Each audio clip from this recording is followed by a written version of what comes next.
کبھی کبھی تو اتنی خوبصورت اور سونی دعائیں حضور مانگا کر، کبھی کبھی تو اتنی انوکھی دعائیں مانگتے تھے۔ میں کوئی کسی قسم کی تنقید نہیں کرتا، لیکن میں آپ سے عرض کروں، کسی کے جانے کے بعد سب سے سونی دعا بیٹا مانگ سکتا ہے، بیٹی مانگ سکتی۔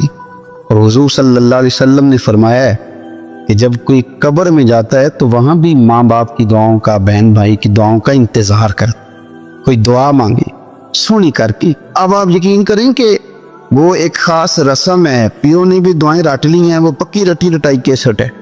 اور قبر پر فاتحہ پڑھنے والوں نے بھی، چونکہ ہمیں تو توفیق نہیں نا کہ ہم کوئی دعائیں دو چار معصورہ دعائیں جو قرآن و سنت میں آئے ہیں وہ یاد کر لیں، تو ہم نے تو ڈیوٹی لگائی ہوتی ہے کہ فلاں صاحب آپ نے دعا مانگنی۔ اور خدا نہ خواستہ اگر امام صاحب چلے جائیں جنازے کی تکمیل کے بعد اور وہ قبرستان نہ ہے تو پھر تو شاید پرچیاں ڈالنی پڑیں کہ دعا کون کرائے، ذوق نہیں۔ لیکن حضرت عوف بن مالک رضی اللہ تعالیٰ عنہ فرماتے اس رنگ میں حضور دعا مانگتے قبر پہ کھڑے ہو۔ حضرت طلحہ بن برا کی قبر پر پتہ ہے نبی پاک نے کیا دعا مانگی؟ حضور فرمانے لگے میرا طلحہ، اللہ تیری بارگاہ میں آیا ہے، جب میرا یہ غلام تجھ سے ملے نا تو مالک یہ بڑا کمزور ہے، یہ بڑا میٹھا ہے، بڑا پیارا ہے، اے اللہ جب میرا طلحہ تجھ سے ملے تو اس سے ذرا مسکرا کے ملنا۔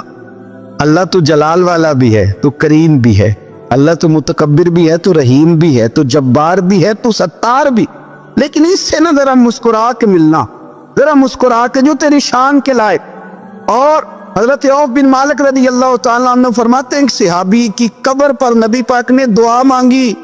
ساری دنیا جینا چاہتی ہے، سارے لوگ لمبی زندگی کی دعائیں لیتے دیتے ہیں، لیکن ایک صحابی کی قبر پر جب مدینے والے نے دعا مانگی تو کہتے ہیں پہلے میرے آنسو چھلکے، پھر میں نے ساتھ والے صحابی کے کندھے پر ہاتھ رکھ کے کہا او میں قربان جاؤں مدینے والے کے لفظوں پر، کسی کا مرنے کو دل نہیں کرتا، پر آج اس کو جو حضور نے دعا دیا میرا دل کرتا ہے کاش میں مر جاتا، اس طرح کی دعا مجھے بھی نصیب ہوتی، میں مر جاتا، اس طرح کی ندم کی ہے خدا، آرزو ہے یہی، عاشق اظہار کی آبرو ہے یہی، موت کے وقت سر ان کے قدموں میں ہو، دید ہوتی رہے دم نکلتا رہے۔ اور کسی نے سادے لفظوں میں کہا تھا آخری ویلے میری آنکھیاں راہ تک نہ تیرا، تیرا تے کچھ بھی نہیں جانا سجنا، پا جامی ایک پھیرا، جے تو سر تے آن کھلو میں پھر پردہ رہ جائے میرا، جے تو سر تے آن کھلو میں تے پھر پردہ رہ جائے میرا، تے سوکھا نکلے ساو ظہوری جے ویخ لواں مکھ تیرا۔ قیمتی ہیرے ہیں زندگی کے لمحے، ان کو ضائع نہ کریں، بس کر دیں بڑا ہو گیا سوشل میڈیا، اور بس کر دیں بڑی ہو گئی خبریں، اور بس کر دیں بڑے ہو گئے فضول تبصرے، اور بس کر دیں۔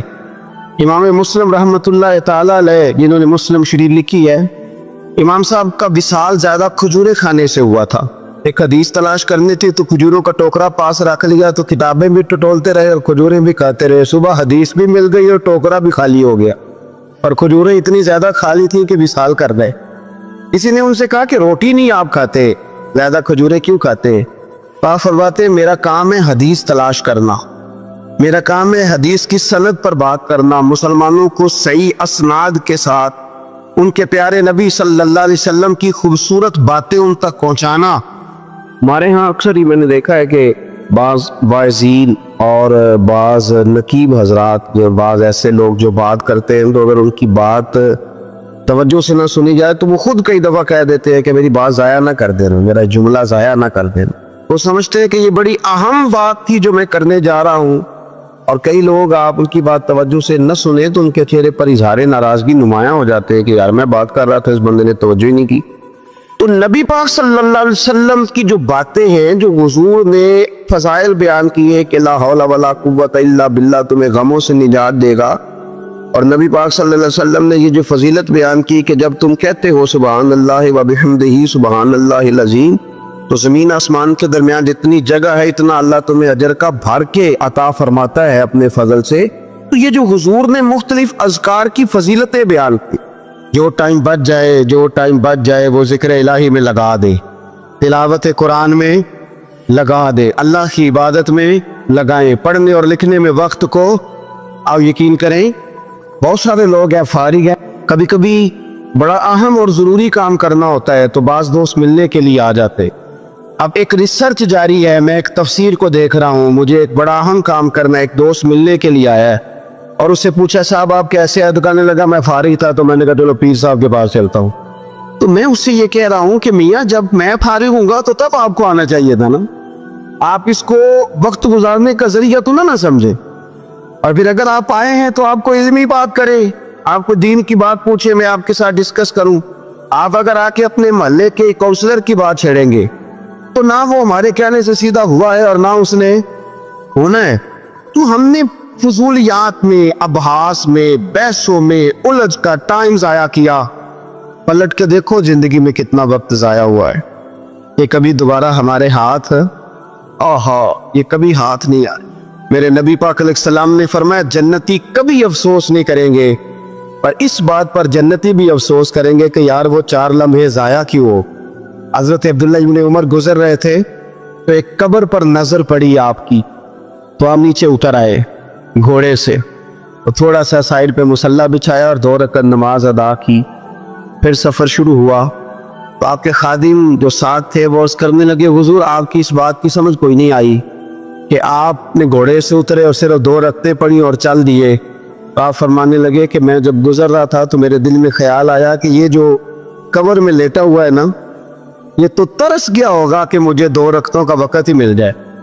حضرت عبداللہ ابن عمر کہتے ہیں میرے ذہن میں خیال آیا کہ قبر میں لیٹ کے ترس رہا ہوگا کہ مجھے 2 رکعتوں کا, لیکن یہاں تو لوگوں نے میرے بھائی 6 گھنٹے گردنیں تھک گئی موبائل پہ جھکی, لیکن محمل اور فضول اور کوئی معنی نہیں اور کوئی مقصود نہیں, اور اس نے یہ کہہ دیا تو اس نے وہ کر دیا, اور اس نے یہ آج کل جو بیماری چلی ہے نا, اس سے سب سے زیادہ نفسیاتی مریض وہ لوگ بن رہے ہیں جن کا تعلق موبائل اور خبروں سے زیادہ ہے.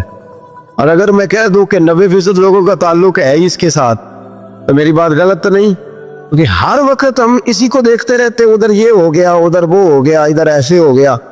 وہ چیزیں ہماری نفسیات کو, گھروں کے اندر بیٹھے بہت سارے لوگ بیمار ہو گئے اور ذہنی مریض بن گئے. کیوں؟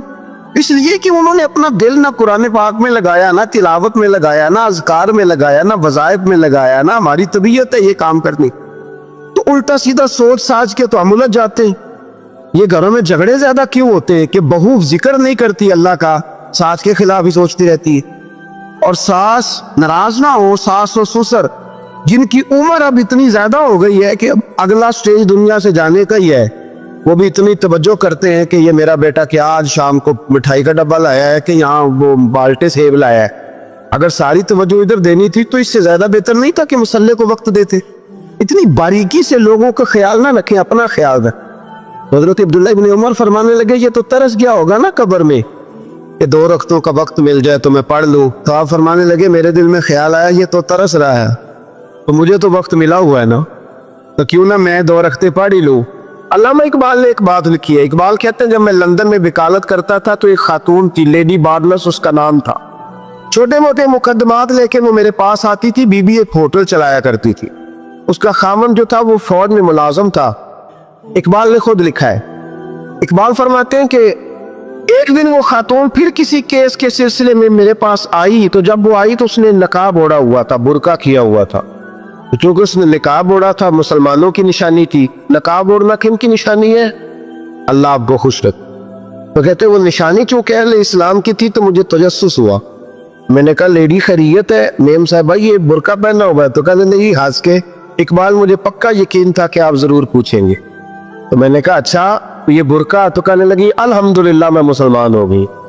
تو میں نے فوراً کہا کہ آپ کا شوہر تو فوج میں ملازم ہے, فوجی کے لیے بدلنا اور پھر ملکی قانون اور یہ چیزیں. تو کہنے لگی اس نے مجھے کیا کہنا تھا, وہ خود کلمہ پڑھ گئے. تو کہتی ہے میں اور متجسس ہوا, وہ کیس کی بات کرتی تو میرا تجسس بڑھ گیا. میں نے کہا تو کیس چھوڑ یہ بتا کلمہ کیسے پڑھا؟ تو کہنے لگی اقبال اصل بات یہ ہے کہ میں نا بے اولاد تھی, خاوند بھی بڑے اچھے پیسے کماتا, میں خود بھی ہوٹل چلاتی, پر ڈپریشن اور ٹینشن اور بلا وجہ کی پریشانیاں جان نہیں چھوڑ. یہ ٹینشن اور ڈپریشن کا نا مجھے عربی ترجمہ کوئی نہیں ملا. یہ ڈپریشن اور ٹینشن کا نا میں نے تلاش کیا ہے, لیکن مجھے عربی لغت کے اندر ان کے معنی مجھے لگتا ہے کہ اس زمانے میں یہ چیزیں تھی ہی نہیں. ہوتی تو ان کا کوئی نام بھی, یہ آج ہے نا تو اس لیے آج کے زمانے میں ہی نام ہے مفت کا, مفت کی پریشانی. تو کہتی ہے مجھے ٹینشن اور ڈپریشن رہتی تھی ہر وقت.